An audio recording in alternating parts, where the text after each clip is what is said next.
Hi friends, welcome back to my channel. আজ সকাল থেকেই মনে হচ্ছিল ব্যারাকপুরে দাদা বৌদি স্টাইলের বিরিয়ানি খাওয়ার, কিন্তু ব্যারাকপুর তো আমার বাড়ি থেকে অনেক দূরে, কি আর করা যাবে, তাই বাড়িতেই বানিয়ে ফেলি ব্যারাকপুর স্টাইলের বিরিয়ানি। দাদা বৌদির মতো বিরিয়ানি বানানোর জন্য স্পেশাল মশলাটাকে আগে বানিয়ে নেব। তার জন্য লাগছে এলাচ, দারচিনি, লবঙ্গ, জায়ফল, জয়িত্রী, শাহি জিরা, ধনে, গোলমরিচ, কালো এলাচ ভালো করে ভেজে গুঁড়ো করে নেব। পেঁয়াজ ভাজার জন্য কড়াতে তেল দিয়ে এর মধ্যে একটু ঘি দিয়ে দেবো, যাতে সুন্দর গন্ধ আর ফ্লেভারটা আসে। তেল গরম হয়ে আসলে পেঁয়াজগুলোকে ভেজে নেব। পেঁয়াজগুলো ব্রাউন হয়ে গেলে এর মধ্যে থেকে অল্প পেঁয়াজ তুলে রাখবো বেরেস্তা করার জন্য। পেঁয়াজটা ভাজা হয়ে গেছে, এবার ওই পেঁয়াজের তেলেতেই অল্প জল দিয়ে পেঁয়াজটাকে ভালো করে ফুটিয়ে নেব। জলটা ফুটে গেলে রং আনার জন্য 2 চামচ কাশ্মীরি লঙ্কা গুঁড়ো আর 1 চামচ হলুদ গুঁড়ো দিয়ে দেবো। স্বাদ মতো লবণ দেবো। পেঁয়াজের রস থেকে তেল ছেড়ে দিলে আলুগুলোকে সেদ্ধ করার জন্য পেঁয়াজের রসে দিয়ে দেবো। আলুগুলো যতক্ষণ সেদ্ধ হচ্ছে ততক্ষণের মধ্যে বিরিয়ানি লেয়ার বানানোর জন্য যেই উপকরণগুলো লাগবে সেইগুলো আগে রেডি করে নেব। আমি এখানে মোষের দুধ ইউজ করেছি 200 মিলি, আপনারা চাইলে গরুর দুধও ইউজ করতে পারেন। তার সঙ্গে 10 টাকার প্যাকেটের আমুল দুধ আর 50 গ্রাম খোয়া ক্ষীর দিয়ে মিশিয়ে নিতে হবে। এবার কেশর জলটা বানিয়ে নেব। তার জন্য লাগছে অল্প জল, 1 চামচ গোলাপ জল, 2 চামচ কেওড়া জল, 2 ফোঁটা মিঠা আতর আর অল্প পরিমাণে কেশর দিয়ে ভালো করে গুলিয়ে নেব। এবার আলু সেদ্ধ হতে হতে এর মধ্যে আমি 2 ফোঁটা মিঠা আতর দিয়ে দেবো, তাহলে আলুর টেস্টটা আরও ভালো আসবে।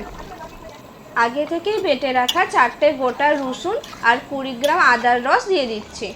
আলুগুলো 80% মতো সেদ্ধ হয়ে গেলে আলুগুলোকে আমি ছাঁকনি দিয়ে তুলে নেব। এবার ওই পেঁয়াজের রসেতেই আমি চিকেনগুলোকে দিয়ে দিচ্ছি। চিকেনগুলো ভালো করে কষে নিচ্ছি আর অল্প পরিমাণে আরও একবার নুন অ্যাড করব।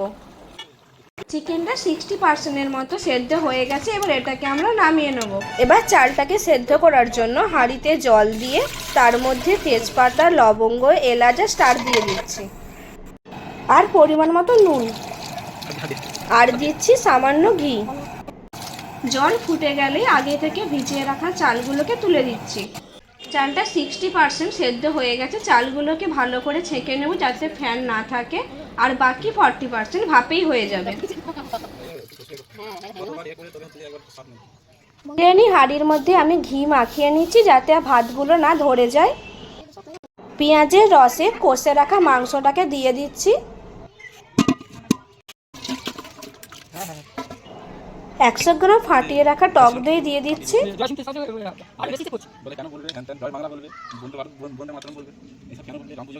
হাফ দুধ আর খোয়া ক্ষীরের মিশ্রণটা দিয়ে দিচ্ছি আর হাফ মতো কেশর জলটা দিচ্ছি আর 2 চামচ ভাজা মশলা রেডি করা সেটা দিয়ে দিচ্ছি আর 10টা দিচ্ছি আলু বোখরা। এবার ভাতের লেয়ারটাকে করে নেব।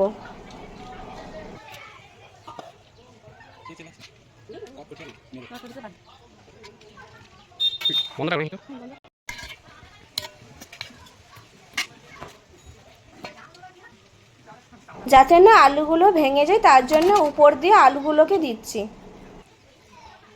উপর দিয়ে কেশর জলটা দিচ্ছি আর দুধ খোয়া ক্ষীরটাকেও দিয়ে দিচ্ছি আর 2 চামচ বিরিয়ানি মশলা দিয়ে দিচ্ছি।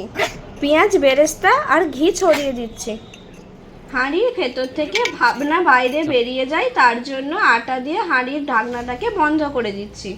এখানে একটা ছোট্ট টিপস শেয়ার করছি, যাদের বিরিয়ানি রান্না করতে গেলে বিরিয়ানির চাল বা মাংস স্টিম দিতে গেলে পুড়ে যায়, তারা ডাইরেক্ট না হাঁড়ি ওভেনে বসিয়ে ডেচকি বা কোড়ার মধ্যে জল দিয়ে বিরিয়ানি হাঁড়িটাকে বসাবে। নিন, ব্যারাকপুর না গিয়ে বাড়িতে বসে স্বাদ নিন দাদা বৌদির দোকানের স্পেশাল বিরিয়ানি।